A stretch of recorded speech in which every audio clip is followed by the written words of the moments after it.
transfuzija krvi. Svi znamo šta je to.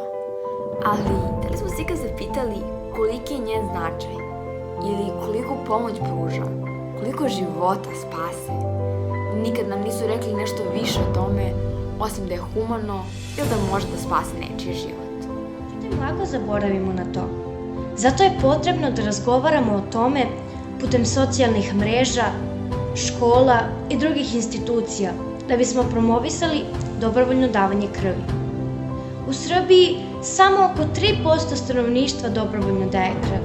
Zašto, kada bi svaka osoba uzrasta između 18 i 65 godina mogla da se prijavi i na taj način u bukvalnom smislu nekome spase život? Pored toga što je dobro za druge, dobro je i za tebe. Ovim dobrim delom i sebi činiš uslugu, jer proveravaš tvoje zdravstveno stanje i podstičeš krvnu srž na stvaranje novih krvnih ćelija.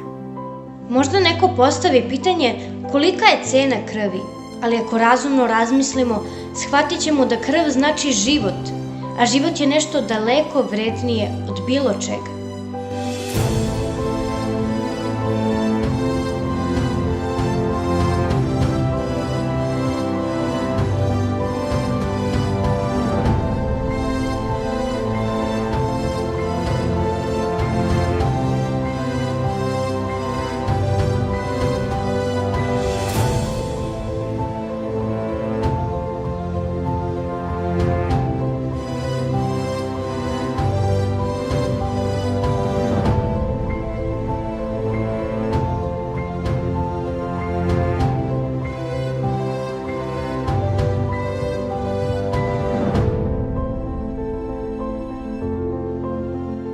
Zbog trenutne situacije, građanima Srbije su potrebne sve krvne grupe.